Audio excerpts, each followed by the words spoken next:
우리 오늘의 말씀의 제목은 성령 강림 그리스도의 사역이라는 제목을 가지고 함께 말씀을 나누도록 하겠습니다. 오늘은 성령 강림주의입니다. 이제 그래서 많은 교회에서는 이제 성령님을 주제로 그리고 성령 강림의 의미가 무엇인지에 대해서 같이 함께 살펴보는 시간을 갖게 될 것입니다. 저도 지금까지 성령님이 어떤 분이시고 그리고 성령 강림이 우리에게 어떤 의미를 주는지에 대해서 계속 설교를 해 왔습니다. 어 성령 강림이라는 것은 사실 성령께서 우리 교회 공동체에게 임하는 엄청난 사건입니다. 정말 큰 사건이기 때문에 이것을 기념하는 그런 기념일을 우리가 주일을 이렇게 지내고 있는 것입니다. 그래서 성령님이 강림했을 때 이제 본격적으로 이 교회가 세워지고 그 교회를 통해서 하나님이 하시고자 하는 뜻이 실제로 이루어지는 일들이 벌어졌습니다. 그런데 오늘 저는 좀 더 넓은 시각으로 좀 더 넓게 좀 생각해 보려고 합니다.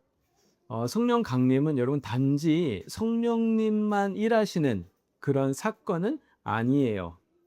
성부 하나님께서 성령님은 이미 약속을 하셨고 그리고 예수 그리스도께서 승천하신 이후에 성령을 보내신 그런 사건입니다. 그렇기 때문에 사실 성령 강림은 그냥 성령님이 강림하셨다 정도의 차원이 아니라 성부 하나님에 대한 일도 있고 성자 하나님에 대한 일도 있고 성령 하나님의 일도 같이 함께 어우러져 일어나는 일들이라는 거예요. 근데 지금까지 우리는 성령 강림이라고 했기 때문에 성령님에 대해서는 이야기하겠지만 오늘은 특별히 제가 성령님이 이렇게 강림하셨을 때 예수님은 도대체 뭘 하고 계셨을까? 예수님이 하신 사역은 무엇일까? 이 부분에 대해서 같이 함께 좀 살펴보려고 합니다. 여러분, 예수님께서는 승천하신 이후에 무슨 일을 하고 계실까요? 아마 여기서 아시는 분들도 있고 모르시는 분들도 있을 것 같습니다. 예수님은 세 가지의 일을 하고 계시죠. 첫 번째는 왕입니다. 왕으로서 이 세상을 다 통치하고 계신다는 거예요. 이번에 예수님께서 주권자가 되시고 그리고 모든 일들이 예수님을 통해서 이루어지고 있다라는 것입니다. 두 번째는 제사장의 일을 하고 계세요. 여러분, 우리는 예수를 믿었습니다. 그런데 우리의 삶을 돌아보면 예수님이 믿는 삶의 모습이 잘 보이지가 않아요. 물론 우리가 이전보다는 더 나아지긴 했지만 여전히 하나님의 말씀에 순종하기보다 불순종하는 시간이 더 많고 그런 마음들이 우리가 들 때가 참 많이 있습니다. 그러할 때에 예수님께서 우리의 제사장이 되어서 우리의 죄를 용서해 주고 있고 우리의 죄를 없애주고 있는 그런 사역들을 예수님이 계속 하고 계신다라는 것입니다. 그리고 마지막은 선지자 사역이에요. 선지자 사역이라는 건 무엇이냐면 예수님께서 계속해서 그 하나님의 뜻을 우리에게 알려주시고 우리에게 계속 말씀하신다라는 겁니다. 특별히 오늘은 예수님의 그 선지자 사역에 대해서 같이 함께 좀 깊게 살펴보려고 합니다. 먼저 여러분 우리가 이 주제에 대해서 살펴보기 위해서는 먼저 알아야 될 내용이 있어요. 그러니까 성령 강림은요, 이걸 갑자기 일어난 사건이 아니라는 거예요. 사실 오래 전부터 하나님께서 끊임없이 힌트를 주고 계셨고 하나님께서 말씀하셨던 그런 내용입니다. 그 중에서 제가 한 본문을 가져왔는데 그 본문이 어디냐면 바로 광야 이야기예요. 여러분, 이 광야 오늘 말씀에 보면 이렇게 이제 말을 합니다. 여호와께서 그의 영을 그의 모든 백성에게 주사 다 선지자가 되기를 원하노라. 근데 이 배경이 어떻게 되냐면요. 하나님께서 이스라엘 백성들을 광야로 끌고 오셨어요. 근데 지도자가 누구였죠? 모세였어요. 그래서 이제 모세가 이제 이스라엘 백성들을 다 끌고 오는데 문제가 뭐냐면 이 백성들이 엄청나게 불평불만을 많이 해요. 이것도 불평하고 저것도 불평하고 이것도 불평하는 거예요. 근데 모세 입장에서는 힘든 거예요. 생각해 보십시오. 내가 지도자인데 자꾸 다른 사람들이 구성원들이 계속 불평불만을 해요. 그럼 어떤 마음이 들겠어요? 화가 나죠. 짜증이 나죠. 그러니까 모세가 하나님 앞에 가서 이렇게 얘기하는 거예요. 내가 이 사람들 낳았냐? 내가 이 사람들을 끄집어냈냐? 왜 나한테 이렇게 무거운 짐을 주냐라고 하나님 앞에 가가지고 막 하나님 앞에 호소를 하는 거예요.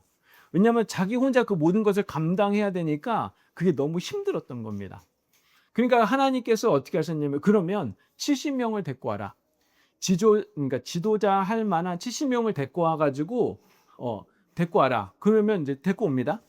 데리고 와가지고 그 70명에게 하나님의 영이 임하게 되면서 같이 함께 사역하는 일들이 벌어져요. 그러면서 지금 모세가 이렇게 얘기하는 겁니다. 여호와께서 그의 영을 모든 백성에게 주사 다 선지자가 되기를 원한다라고 이렇게 지금 말을 하고 있는 겁니다. 이거는 모세가 이야기한 내용이에요. 그런데 이거는 모세가 자기의 생각, 자기가 이렇게 됐으면 하는 것을 말하는 것이 아니라 모세를 통해서 하나님께서 하나님의 뜻을 지금 드러내고 있는 그런 장면이라는 것입니다. 그래서 하나님은 여러분 하나님의 영이 그냥 한 사람에게만 머무는 것을 원하지 않으신다라는 거예요. 어떤 특별한 지도자, 특별한 사람에게만 머무는 것이 아니라 모든 백성이 하나님의 영이 임하기를 지금 이 모세의 말을 통해서 이야기를 하고 있다라는 겁니다. 그런데 아시다시피 여러분 구약을 쭉 읽다 보면은 항상 특별한 지도자만 왔죠. 모세가 나오고 다윗이 나오고 뭐 여호수아가 나오고 이렇게 해서 계속해서 한 지도자들만 나옵니다. 그래서 모세의 시대에서는 이 뜻이 이루어지지가 않아요. 그러면 모세 다음에 누가 나타납니까? 선지자들이 이제 나타나잖아요. 다른 선지자들이 뭐 요엘도 나타날 거고 예레미야도 나타날 거고 이런 지도자들이 계속 나타납니다. 그러면 하나님이 원하시는 것은 모든 백성에게 하나님의 영이 임하는 것인데 그것도 지금 이루어지고 있지 않다라는 거예요. 그러니까 모세 때도 이루어지지 않고 선지자 때도 이루어지지 않습니다. 그리고 나서 여러분 예수님이 오셨어요. 예수님이 오셨을 때에도 이 사건이 이루어지지 않아요. 예수님이 직접 오셨기 때문에 예수님에게만 하나님의 영이 임하고 그리고 하나님이 가르치시고 고치시고 이러한 일들이 벌어집니다. 그러면 이 말씀이 언제 이루어졌느냐? 예수님께서 승천하셨을 때. 승천하셔서 뭐요? 성령이 임했을 때 바로 모든 것들, 모든 예수를 믿는 자들에게 하나님의 영이 임하는 그런 사건들이 이루어졌다라는 것입니다. 그런데 여기서 우리가 한 가지 질문이 생겨요. 하나님은 왜 자신의 모든 백성들에게 다 선지자가 되기를 원하셨을까? 그것을 우리가 알기 위해서는 먼저 선지자가 누구인지 그리고 선지자가 하는 일이 무엇인지에 대해서 우리가 먼저 살펴봐야 됩니다. 여러분 선지자가 왜 생겼느냐 가만히 생각해 보면 우리는 여러분 하나님을 아는 것을 당연스럽게 생각을 하는데 실제로 당연스러운 일은 아니에요. 우리는 이제 교회 안에서 하나님에 대해서 들었고 예수님에 대해서 들었기 때문에 그리고 성령님에 대해서 들었기 때문에 이것이 매우 자연스러운 일일 수 있습니다. 그러나 성경은 우리에게 이것이 자연스러운 것이 아니라고 얘기를 해요. 이것은 당연한 것이 아니라 모든 사람들에게 주어지는 것이 아니다라고 성경은 우리에게 이야기를 계속하고 있다는 겁니다. 우리는 여기서 창세기 3장으로 한번 가보면 여러분 창세기 3장에서 무슨 일이 벌어졌습니까? 완전히 하나님과 인간이 단절되었잖아요. 그러니까 단절되었다라는 것은 하나님에 대한 인식이, 그러니까 신에 대한 인식이 사라졌다라는 의미가 아니에요. 여전히 인간은 신에 대한 인식을 가지고 있어요. 왜냐하면 인간이 태어날 때 하나님의 형상으로 만들어졌거든요. 그렇기 때문에 인식을 안 할 수는 없습니다. 근데 문제는 뭐냐면 하나님과 단절되었기 때문에 하나님이라는 존재가 어떤 존재인지를 몰라요. 하나님의 뜻을 모릅니다. 쉽게 우리가 이해를 하면 이렇게 이해하면 돼요. 저와 여러분이 길거리에서 한번 만났다고 칩시다. 그리고 정혜 형제님과 저와 눈이 딱 마주쳤어요. 그리고 나서 지나갑니다. 그러면 저는 저분이 존재한다라는 건 알아요. 그죠? 근데 이 사람과 관계를 맺지 않았기 때문에 이 사람이 누군지, 이 사람이 어떤 뜻을 갖고 있는 건지, 무슨 일을 하는지 저는 알 수가 없습니다. 완전히 단절됐다는 거예요. 이런 의미처럼 우리가 여러분 하나님과 단절되었다라는 것은 신이라는 존재 자체는 이미 우리 안에 내재되어 있기 때문에 이해는 하지만 그분이 어떤 분인지를 우리가 알 수가 없다라는 겁니다. 그래서 이것을 에베소서에서 사도 바울이 이렇게 표현을 하고 있습니다. 그들의 총명이 어두워지고 그들 가운데 있는 무지함과 그들의 마음이 굳어짐으로 말미암아 하나님의 생명에서 떠나 있도다.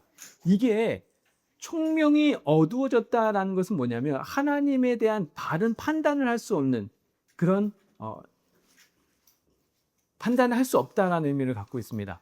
무지한다라는 건 뭐예요? 하나님에 대해서는 알 수 없다라는 의미를 갖고 있어요. 마음이 굳어졌습니다. 마음이 굳어졌다는 것은요, 하나님을 알고 싶어하는 마음도 없어요.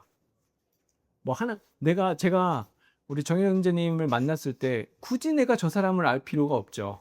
그렇죠? 저 사람에 대해서는 마음은 닫혀 있는 상태인 거예요. 그러니까 우리가 여러분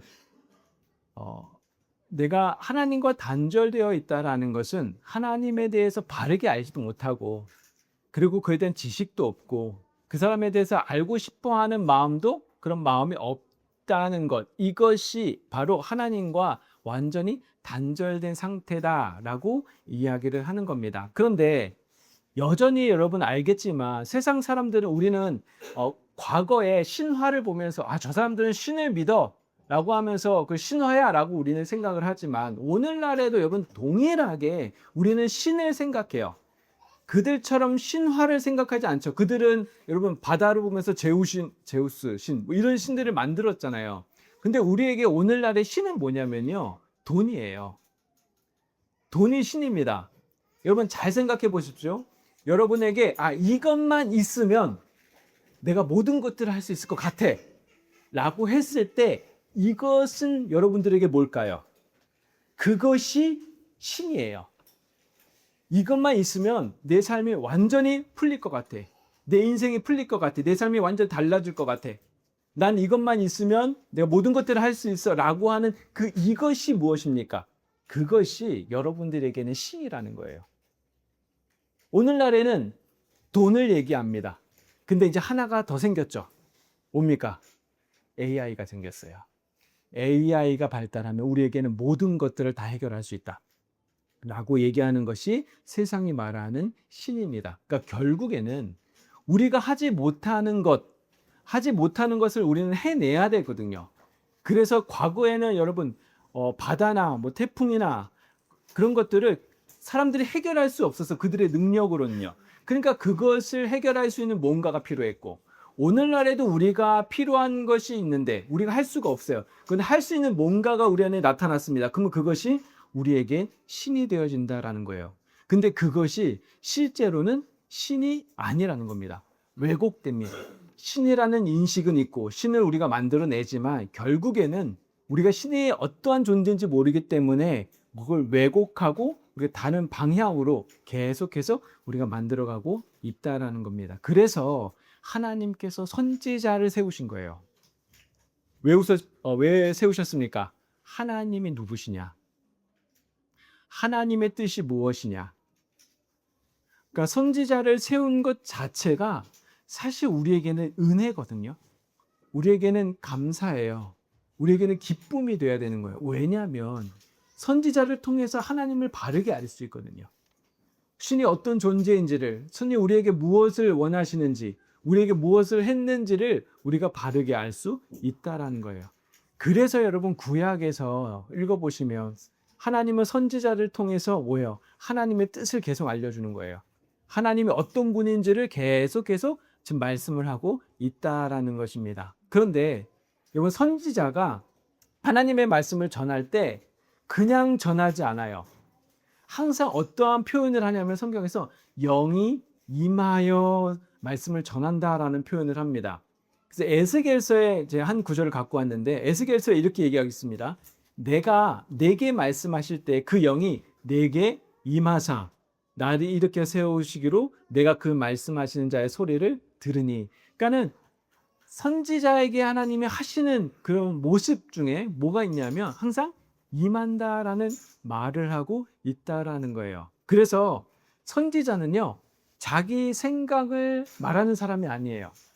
하나님이 영에 임해서 하나님의 말씀을 받고 그 말씀대로 전하는 사람이 선지자인 겁니다.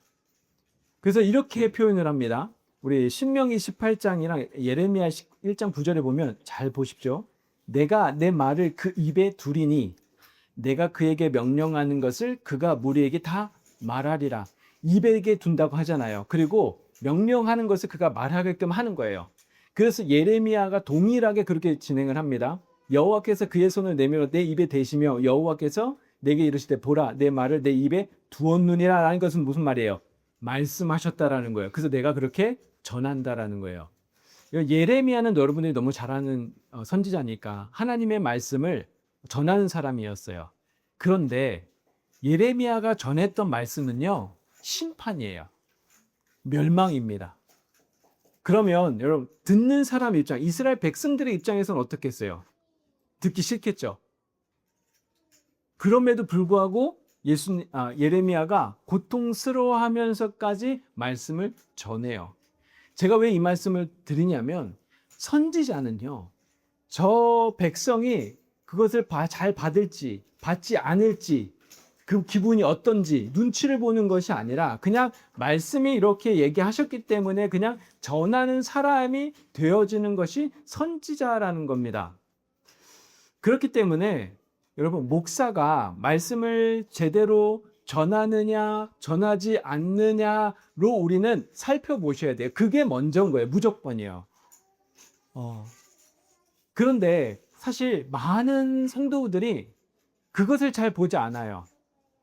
어떻게 이 말씀을 듣느냐면 첫 번째 태도가 나에게 감동을 주고 있느냐 주고 있지 않느냐예요. 나한테 편한 말씀을 주느냐 편한 말씀을 주지 않느냐예요. 아니면 나를 불편하게 했느냐예요. 여기에 따라서 마음의 태도가 달라져요. 여러분, 정확한 말씀을 전해도 기분 나쁘면 듣지 않아요. 좀 불편하잖아요. 듣기는 들어도 뒤돌아서면 그걸 다 흘려보냅니다. 그리고 나한테 필요한 말씀, 나에게 위로가 되는 말씀, 나에게 기쁨이 되는 말씀만 그것을 가지고 간다라는 거예요. 그런데 선지자는요, 여러분, 백성들과 상관없이 그냥 말씀대로 전하는 사람이었다라는 거예요. 예레미야가 얼마나 여러분 고달프겠어요. 심판 얘기하면 누가 좋겠어요. 너 잘못됐다라고 얘기하면 누가 여러분 그걸 받아듣고 싶겠어요. 그럼에도 불구하고 선지자는 그 역할을 했다라는 거예요. 그럼 이제 우리는 여기서 한 가지 질문을 해야 됩니다. 뭐냐면 구약의 선지자들이 하나님의 말씀을 전했잖아요. 하나님의 영이 임해서 전하게 됐잖아요. 그러면 그때 예수님은 뭘 하고 계셨을까요? 우리 베드로전서 1장 10절에서 11절 말씀을 우리 같이 함께 읽어보도록 하겠습니다. 주셨죠? 네, 우리 함께 읽어보도록 하겠습니다. 시작. 이 권에 대한 우리에게나 이웃들이 한거 뒤집어 닫아서 자리 속에 계시니 그리스도의 영이 달고 싶으시와 그의 나으실 영광을 이 증언하여 누구를 엉한 때를 시시한 상고하느냐. 아멘. 이 말씀이 무슨 말씀이냐면요, 여기서 중요한 것은 여러분 그리스도의 영이에요. 그러니까 예수님은 성령을 통해서 지금 선지자들에게 자기 백성들에게 말씀하고 있다는 거예요. 그러니까 구약에 지금 보십시오. 10절에 보면 구약 선지자들이 지금 열심히 연구하고 살피잖아요. 근데 그때 무엇이 그 안에 있다라는 걸 알았습니까? 그리스도의 영이 있다라는 것을 알았다라는 거예요. 그러니까 지금 역사하는 분은 누구예요? 그들에게 역사하는 분은 누굽니까? 그리스도라는 겁니다. 그래서 그리스도께서 성령을 통해서 지금 자기 선지자들에게 자기의 말씀을 알려주고 있고 깨닫게 해주고 있다라는 겁니다. 그러니까 예수님이 오시기 전에도 구약에서 계속해서 지금 선지자의 사역을 누가요? 예수님이 계속 하고 계셨다라는 거예요. 그러다가 여러분 예수님께서 이 땅 가운데 오십니다. 오셔서 이제는 본격적으로 진짜 하나님이 누군지, 하나님이 어떤 분이신지, 그리고 하나님이 이루고자 하시는 일이 무엇인지, 그리고 그 모든 것들을 실제로 예수님께서 모든 것들을 다 이루세요. 그러니까 더 이상 여러분 새로운 것이 없어요. 그러니까 예수님이 모든 것들을 다 구약에서 약속하신 그 약속의 말씀을 다 이루셨기 때문에 그러면 더 이상의 뭔가가 새로운 것이 없게 되는 겁니다. 그 다음에 여러분 예수님께서 이 땅에 계시지 않고 왜 승천하셨을까요? 이 땅에 있는 게 더 좋잖아요. 이 땅에 눈에 예수님이 보이면 여러분 어떻겠습니까? 진짜 예수님이시다. 예수님의 기적을 보고 예수님의 말씀을 들으면 야, 예수님이 진짜 하나님이시다 라는 것을 우리가 더 알 수 있잖아요. 근데 왜 예수님께서 이 땅에 있지 아니하고 승천하셨을까요? 왜냐하면 성령을 다시 부어주셔야 되기 때문에. 왜 그러면 성령이 모든 사람들에게 부어지냐? 바로 오늘 민수기 말씀처럼 여호와께서 그의 영을 모든 백성에게 주사 다 선지자가 되게 하기를 원하신다는 하나님의 뜻이 있기 때문에 모든 사람에게, 예수를 믿는 자들에게 다 성령이 부어지게 되는 것입니다.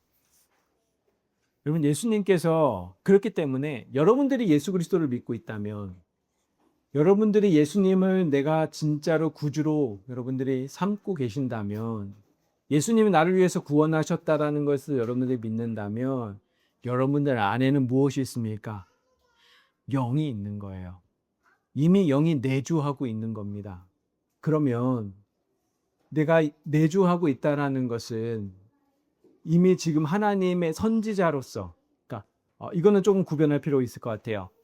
우리가 어떻게 구별을 하냐면 선지자라고는 얘기하지 않습니다. 왜냐하면 선지자는 구약에서 하나님의 말씀을 받아서 그리고 하나님의 말씀을 전하는 사람이잖아요. 근데 우리가 선지자는 아닌데 선지자의 역할을 하는 사람이 되어지는 겁니다. 우리가 하나님의 백성이 되었고 그 다음에 이제는 여러분 새로운 지혜나 새로운 지식이 우리 안에 필요가 없게 됐습니다. 왜일까요? 왜 구약의 사람들처럼 직접 하나님으로부터 말씀을 받고서 하지 않을까요? 성경이 완성되었기 때문에 그래요. 하나님의 말씀이 완성되었기 때문에 성경 외에는 더 이상 우리가 받을 이유도 없고 그 다음에 새로운 지식도 우리 안에 없다는 겁니다. 왜냐하면 예수님께서 직접 오셨잖아요. 예수님께서 말씀하시고 사도들에게 진짜 하나님의 뜻이 무엇인지를 알려주셨잖아요. 그렇기 때문에 말씀만으로도 우리가 충분히 하나님의 뜻을 알 수 있고 하나님의 말씀을 우리가 깨달을 수 있게 되어진 겁니다. 따라서 여러분 더 이상 새로운 어떤 지식, 새로운 계시 이런 거는 이 땅 가운데 없어요. 그리고 만약에 새로운 지식과 새로운 뭔가 계시가 있다라고 한다면 우리 모두에게 지금 영이 임하고 있어요. 그러면 각자 다른 계시들을 받을 수가 있게 되겠죠. 이해되셨습니까? 모두에게 하나님의 영이 임한 상태예요. 여러분 안에 성령님이 내주하고 계시기 때문에 우리는 이미 하나님의 영이 내주하셔서 절대 바깥으로 나가지 않으세요. 평생 동안 우리 안에 내주하고 계십니다. 그러면 나는 그 영을 받은 사람이고 임한 사람이잖아요. 근데 만약에 새로운 계시가 있다라고 한다면 제가 새로운 계시를 하나 만들 수 있고 받았다라고 할 수도 있고 여러분이 받았다라고 할 수 있어요. 근데 만약에 정영재님하고 저랑 다른 얘기를 한다고 생각해 보세요. 똑같이 하나님의 영이 있는데 그럼 누가 맞는지 어떻게 압니까? 알 수가 없어요. 모두가. 그러니까 하나님이 우리에게 하신 것은 뭐냐면 누구에게나 동일한 말씀, 누구에게나 똑같이 알 수 있는 말씀, 누구나 같은 말씀을 우리에게 이 성경을 통해서 주셨다라는 겁니다. 그래야지 저 사람이나 이 사람이나 저나 다 동일한 말씀을 가지고 동일하게 하나님을 이해할 수 있고 하나님을 받아들일 수 있다라는 것입니다. 이것을 우리는 기억해야 될 필요가 있어요. 그러면 여러분, 목사는 무엇이냐라고 했을 때 목사는 선지자적인 역할을 하는 사람이에요. 제가 무언가 새로운 계시나 새로운 것을 내가 받았어라고 생각하는 그런 존재가 아닙니다. 여러분들과 똑같아요. 그런데 제가 이 자리에 있는 이유는 뭐냐면 하나님께서 교회라는 공동체를 세웠고 그 공동체 안에서 지도자라는 것을 우리 신약에 가보면 지도자를 세워서 그 지도자가 그 말씀을 전수받아요. 여러분, 예수님이 있고 예수님의 제자들이 사도들이에요. 사도들에게도 제자들이 있을 거 아닙니다. 그 제자들을 우리는 속사도라고 얘기를 하거든요. 그러면 그 사도들로부터 속사도들이 또 말씀을 받을 거 아니에요. 공부를 할 거 아니에요. 그러면 공부하고 또 공부하면서 그렇게 계속 말씀이 이어지게 되는 겁니다. 근데 그 핵심이 누굽니까? 말씀이겠죠. 그러니까 결국에 목사는 말씀을 제대로 연구하고 살피고 이것이 맞는지를 확인하고 거기에 집중해서 성도들에게 말씀을 전하고 말씀을 배우고 가르치고 그러면 성도들도 동일하게 말씀을 배우고 또 배우고 그 다음에 알고 깨닫고 그러면 거기서 끝나는 것이 아니라 성도들이 또 각자 세상에 나아가서 그 자리에 가가지고 또 말씀을 누군가에게 알려주고 예수님을 알려주고 또 같이 가르쳐주고 우리 자녀에게 가르쳐주고 이 모든 것들을 같이 하게 되는 거라는 겁니다. 그래서 여러분 목사의 역할은 많은 것들이 있어요. 그러나 가장 중요한 것이 뭐냐면 하나님의 말씀을 바르게 전하는 겁니다. 저의 어떤 비전, 저의 어떤 생각, 저의 어떤 것을 여러분들에게 얘기하고 전하는 존재가 아니라 하나님의 말씀을 하나님이 누구신지를 하나님이 우리에게 원하시는 뜻이 무엇인지를 하나님이 바라시는 것을 제가 열심히 연구해서 준비해서 여러분들에게 전하는 것이 이것이 목사가 해야 될 가장 핵심적인 역할이라는 거예요. 목사가 여러분 바르게 말씀을 전할 때 그건 목사의 의견이 아니라 하나님의 말씀이 되는 겁니다. 그래서 제가 여러분들한테 계속 말씀을 가르치는 이유는 뭐냐면 우리 교회에서 계속 말씀을 여러분들에게 배우게 하고 말씀을 알게 하는 이유가 뭐냐면요. 제가 아는 말씀을 여러분들이 분별할 수 있어야 돼요. 여러분들이 모르면 제가 지금 제대로 하고 있는지를 알 수가 없어요. 그냥 받기만 하는 거예요. 제가 얘기하는 것이 100% 맞는 것처럼 여러분들이 생각할 수 있다는 겁니다. 그래서 여러분들이 배우고 또 우리 교회에서 가르치면 또 그것을 배워서 그래서 계속해서 성장해 가면서 하나님의 말씀을 배우게 알고 제가 얘기하는 것이 하나님의 말씀이라는 것을 여러분들이 그 배움을 통해서 확신을 하고 그러면서 이게 하나님의 말씀이라는 것을 가지고 내가 세상 속에 나아가서 살아가게 되는 것입니다. 그래서 여러분 데살로니가전서에 이런 말씀을 합니다. 사도 바울이 데살로니가 교인들한테 이렇게 얘기합니다. 너희가 우리에게 들은 바 하나님의 말씀을 받을 때에 사람의 말로 받지 아니하고 하나님의 말씀으로 받음이니 진실로 그러하도다. 이 말씀이 또한 너희 믿는 자 가운데서 역사하시느니라. 여러분들이 정말 하나님의 말씀을 바르게 분별을 하고 그 말씀을 받을 때 그때 이게 하나님의 말씀이다라는 믿음이 여러분들한테 생겼을 때 실제로 여러분의 삶 속에 역사하는 일들이 벌어지게 된다라는 겁니다.